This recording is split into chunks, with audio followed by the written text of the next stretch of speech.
Hello, everyone. It's Montez from itsmontez.com, and I hope that you've come to this channel looking for some information. I've got a really powerful interview with you. I've been speaking with lots of people about music, as you always know. It's about trying to grow your business or your life or just whatever you're into. It's about growing and going through that next step going forwards. I love to connect with people. I love connection. Connection is key. If you ever want to connect with me, all you have to do is just send me a message on Facebook, send me a message on Twitter, send me a message on my email, itsmontez.com at gmail.com. If you send me an email, I'm going to get in contact with you and we're going to be talking back and forth. Today, I've got a really nice interview. It's not really so much an interview as it is just like a really good getting to know who he is. His name is Brandon Maddox. He is a country singer, songwriter. Ladies and gentlemen, I know this is going to be something real fruitful for you because we all go through the situations that he's going through. Go ahead and take into this and let it soak in. We do plan on having more than one show through the week just so you can get a sneak peek into his life. He's successful, and I know that a lot of you are looking to be successful, and so I always think that if you're trying to be successful, you probably need to find someone that is successful and duplicate it. Without further ado, Brandon, thank you for being on. Yeah, thank you for having me. It's great to connect with you. I look forward to seeing you. When is this, on the 31st? Yeah, 31st there in Louisville at the Levee, and we're on our way after that to Michigan. We're doing some shows up there and have some radio stuff happening, so yeah, it's coming up soon. Can't wait to meet you in person. Yeah, it's going to be awesome. It's going to be real sweet, real sweet. First, before we get on into the show, you want to tell the people a little bit about what you do? Yeah, I travel around the country basically and play in different places. I've done festivals, I've done bars, I've done, you name it. If I can play the guitar there and sing there, I've done it. So that's what we do. Me and my wife, we travel around for a living doing music and playing shows for people. We even do some shows from our living room, but we don't make any money off that, but we do that anyway. Well, tell me about the stress of it all. I mean, like, gosh, like it seems like a two-man show here. Is this a two-man show? No help? This is two-man show or man and woman show. Yeah, man and woman, yeah. And we could always use more people to help us, that's for sure, because it's a team of a job. They have 30 people doing what 2 people do at record labels, and there's a reason for that because it's definitely involved. So we today, for instance, I was calling up some places over in Virginia Beach and over in North Carolina, and it was a good day because I got 3 new bookings through that tour, and that was just basically I like to say that I plant seeds when I'm calling up venues for 5 hours a day, sometimes 7 hours a day, on the phone with bars and trying to get them to, so we can route a tour, trying to get them to let us come in and play their show for a negotiated price. So it's not easy getting into the places because there are lots of people trying to be singer-songwriters out there doing what we do. And on top of that, you've got the Nashville music industry that sometimes helps you and sometimes hurts you. And sometimes they call up some places and they tell them that if they don't pay a licensing fee, that they got to pay X number of dollars for having that per year. So it curtails a lot of venues from even having music, causes them not to have it. So it makes the job even more tough. That's already tough. And so there's plenty of stresses that go along with being an independent singer-songwriter, that's for sure. Now, how long do you normally spend on trying to book your shows? Like is this, like you said, 7 hours? I mean, so is it like 4 hours straight, or is it 7 hours straight? Are you breaking anywhere in between? Yeah, sometimes take a break, but afternoons, if it's between 1 o'clock my time, which I always have to think, what is it, the place that I'm calling, what's their time? I try to hit it between 1 o'clock and 4 o'clock or 5 o'clock their time, so that it's not a rush hour for their dinner crowd or their when they're serving food or alcohol. So I try to think about that. But then sometimes you have to call them up when the person's going to be there, and a lot of times the person is gone when you're calling at a very nice time of the day. So you're trying to be really respectful and call them at 1 o'clock or 1:30, and they said, well, the person that books isn't here till 5 o'clock. So then you got to be rude and mean, and you got to call them at 5 o'clock when they're getting bombarded by people coming in the door, and then they're not nice to you. So you've got to deal with that too. And then you just got to say, hey, you told me to call back at this time. Can I speak with the person? Because you say they're there. And it's very rare that you actually get to talk to the actual person who does the music. You get an email address. After 2 or 3 calls, you get your first email address for the place. Then you shotgun all these things out to about 30 to 50 different places. And then after you've done that, you might get a response from 1 or 2 of them saying, yeah, we'd love to have you, or what's your price? And then they can either go with your price, or they usually try to talk you down below what you're worth. So it's not easy. That's right. You said talk you down, they try to talk you down, give us an instance, what's something maybe you've had to go through. I mean, because gosh, you're so talented. I think you're so skillful. I love the music and the creations that you put out, and I couldn't imagine someone trying to talk you down out of your craft. So you've gone, tell us a little bit about that. What heckling have you gone through? What? Yeah. So it's really crazy for someone like you to think about, that somebody like me would be turned down and talked down on their price. But it happens all the time. And the reason it happens is because a lot of places don't care about creativity, music, how good you are. They just want to know that you're going to bring people to their bar. It's all economics. So when they try to book you, they're trying to talk you down to the least possible amount of price that they can get you for, in order for their risk to be eliminated for hiring you, to pay you. But the thing is that if you get, what's really crazy for me even, is if they get 10 to 20 people in that place, for what they're paying me and the amount of money that they would pay me on a good night would be more than made up by their sales. So they don't really have all that much risk, but they like to act like they do, because they want to make profit hand over fist on entertainers. They don't want to spend $100 more to help you out. They would rather tell you, play $100 less, because we want to make that much more money off of you to have you bring the same amount of people you would anyway. So it's a cutthroat kind of a business. If you have a cushy job and you work for somebody that pays you well, or you have your own business, that's easier than this. I don't encourage anybody going into the music business to try to book their own shows, because it's you can be. I've had an appearance on ABC's Nashville. I have a song that's on the radio right now. I've got. I was a monster truck artist. Meant I played arenas with 3,000 to 5,000 people in the past. So I've done a lot of cool things. But even with all that put into the email that goes out to them, they see that and they want to talk me down to $200 or something for 4 hours. And so a lot of people, the problem is a lot of acts that are decent. And I'm saying decent. There's a ton of decent people. There's a lot of good people. There's very few great people. So when you take it and you look at it that way, if they can get somebody that's decent in there that can, somewhat sing or whatever, they're going to book that person who can somewhat sing, who has college friends or their buddies, or is popular, or has a great personality, and just comes in there and plays so-so music, but, can entertain with his, because everybody likes this guy. He can come in and he can play, and they'll pay him peanuts, because he'll play for free, or $150 or $100 versus $450 or $500 that I might ask. So they don't want to pay you what you're worth. They really don't. And Brad Paisley, he'll make $75,000 a show. So you take a festival, they'll pay Brad Paisley's people thousands of dollars, like a five-figure kind of a thing. Then they'll turn around and pay the indie act. They'll pay them $200 and fight about it. So it's a big, huge difference in what they're willing to pay. They'll work a deal out with the big name acts just to get them in, because they know that they will be a big draw, and that they're a big name, and that they'll bring people into their fair festival.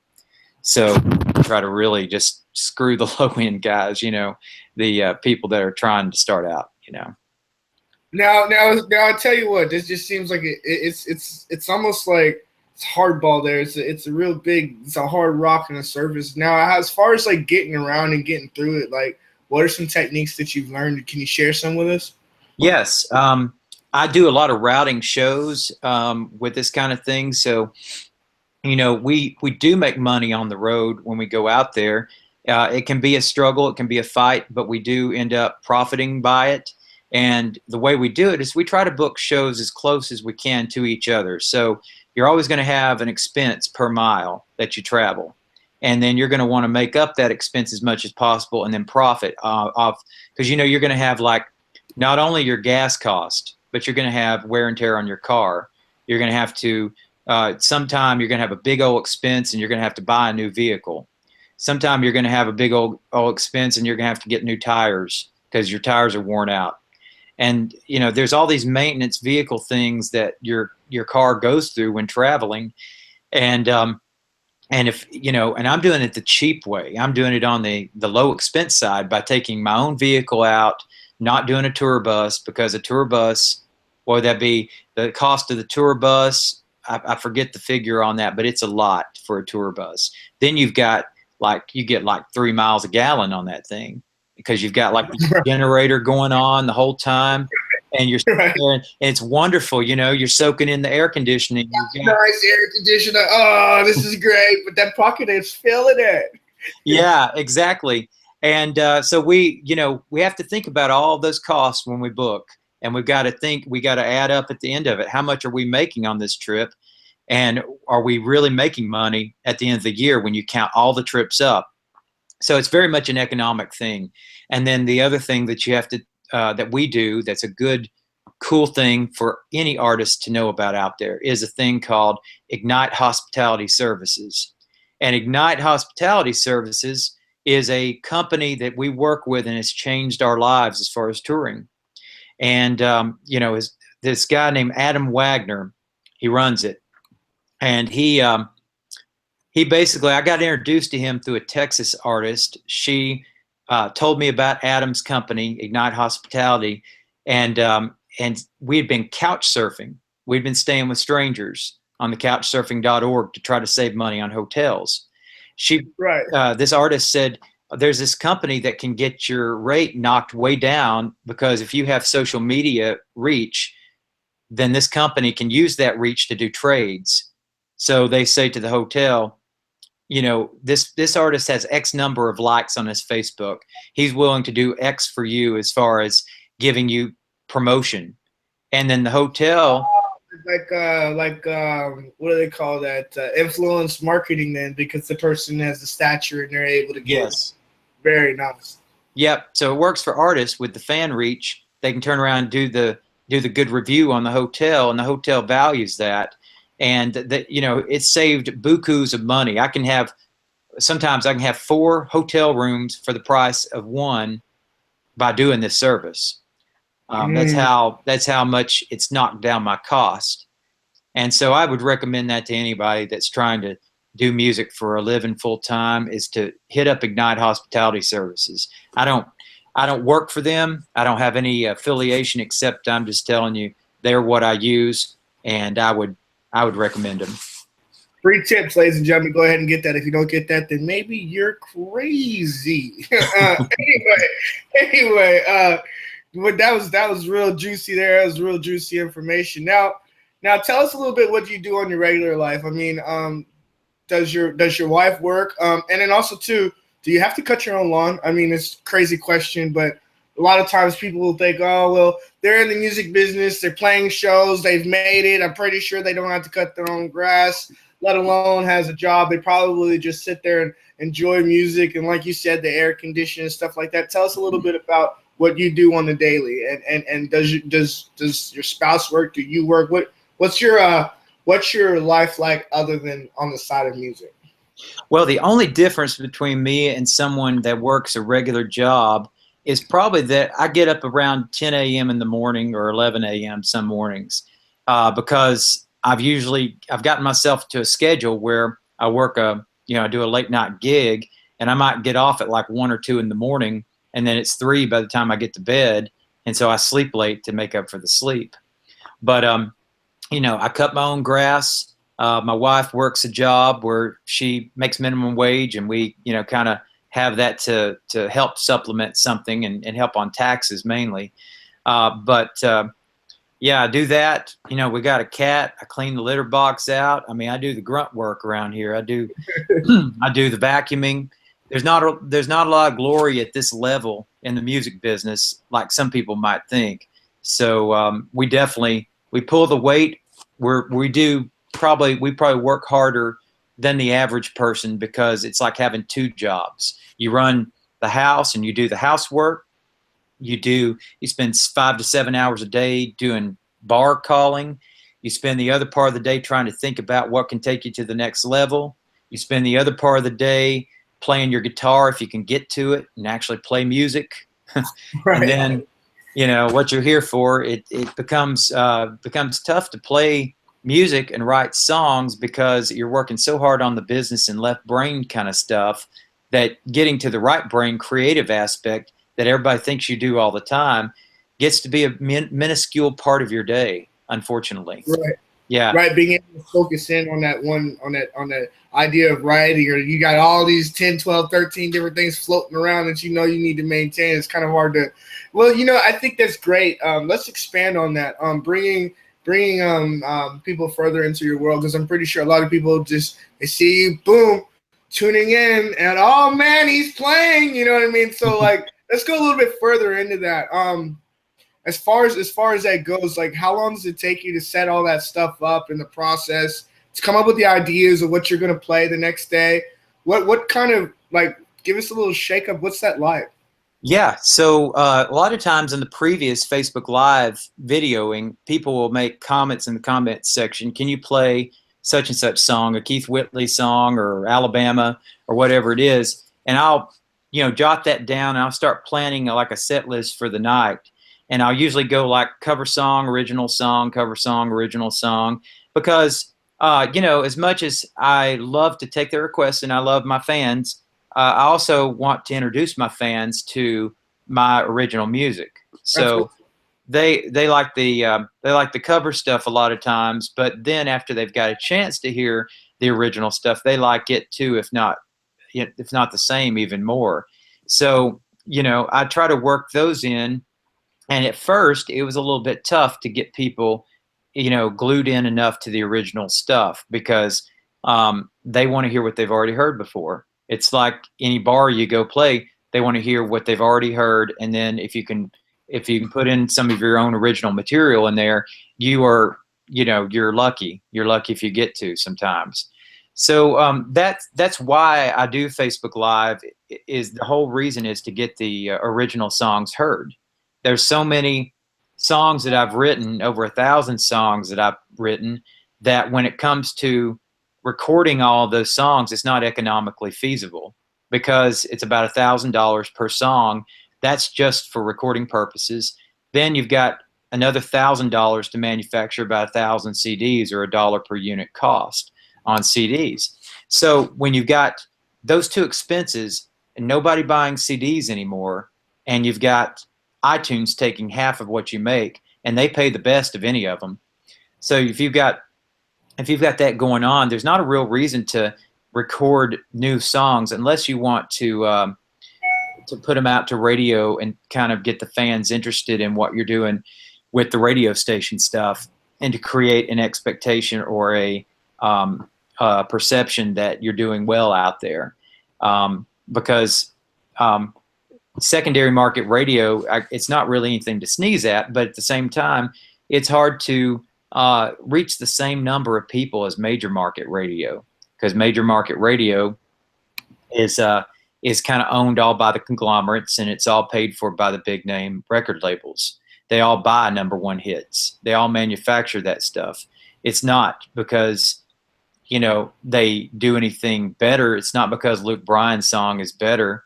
It's because Luke Bryan, his record label, bought that many ads from the Clear Channel Corporation, and Clear Channel Corporation says, okay, well, now this creates X number of spins in our station, which that equates into however many spins it gets, how high up the charts it goes. So And you that, so also too, then it also too the variation. You got to have money.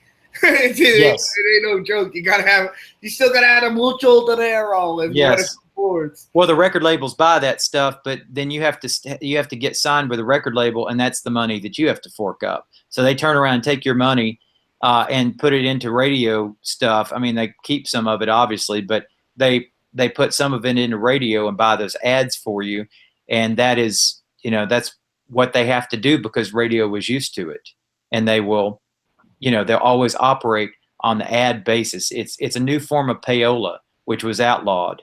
They now do it by ads. So they can predict when a number one hit is happening. But, everybody hears all that stuff and they think that that song is so much better because it went number one or because it was a big time Billboard charting song. But, there's stuff put out by guys like me all over the country. And I'm not just saying me, that competes with that stuff. And people are discovering it. People that really get out there on the forefront, like you, like people that follow this stuff, the ahead of the bell curve followers, those people discover new talent, and record label people don't discover new talent anymore. They wait till the other people discover the new talent. Then they try to cash in on that. Yeah. Then they suck it out. Now, tell us. I'm sure you have some kind of stress relieving thing that you do. Some people they run and exercise. Some people use drugs, which I don't condone it really. but some people eat their way. I mean, what do you do to relieve your stress? Well, we usually, I don't know if this would be considered a normal way of doing it, but sometimes, just do some yoga stretches or something, or sometimes a lot of times it's just like watching TV at night. If we can get to just watch some TV, we're lucky. And then because we go nonstop, we're always working. So, we don't have enough stress relieving time, that's for sure. But when we do de-stress, a lot of times it's just watching a simple television program, or it's doing a stretch or two, Take it. Now, what kind of shows are you into? Yeah, Longmire is a great show on Netflix. I watched that. It's like a Western. Oh. Yeah, I'd highly recommend it. It is like Gunsmith, or what was that? With Gunsmoke. Yeah, Gunsmoke. Yeah, sort of, but it's like a detective cowboy kind of a thing. Oh, like Matlock, or? No, not exactly Matlock. It's like a detective cowboy kind of figure. He's really smart, but he's a cowboy, and he's out in Wyoming, and he's like tracking down people that are causing trouble in his town, and then he'll find, like, it's usually the least likely suspect. It's kind of like a mystery. It's the least likely person to do the thing, and he'll figure out before you do or before the rest of the people do who is doing the bad stuff. Oh, real nice. So you're still into superheroes then? Well, I mean, we like that one, and we like let's think of another one. We watch a lot of nature stuff. Nature's always good. You enjoy time in the woods? Do you spend much time? Yes. I love time in the woods, and that's something I miss about doing the music stuff, is because it takes so much time. But used to, I'd go hiking and go out in the mountains. I'm from the East Tennessee area, so I would go out into the mountains and just hike and spend the day. And it's hard to find time these days. I really wish that it was more possible, but we're usually working so hard on the rest of the year, and bookings are the bane of my existence. I really hate booking shows, but I'm not bad at it. I'm pretty good at it, but it takes a lot of time to do it. Time and patience. Now, like I said, I want to make sure that I'm gonna let you get off here, because we're gonna, it's almost 10 o'clock. I want you to have your time, enjoy your time with your wife, enjoy your time with your family. But I want to see if, like, again, here pretty soon we can get on, do another show, and like I told the viewers, I just want to come on, get that feel of what your life's really like. Get inside there, and then so for the other people, they can get that. Is there something we can look forward to? Yeah, absolutely. Let's do this again whenever we can both get on the same schedule. Maybe next week sometime. Maybe around this time. What is today? Tuesday. Tuesday. Yeah, we could do something Monday or Tuesday probably next week. We could give them a little bit more leeway notice.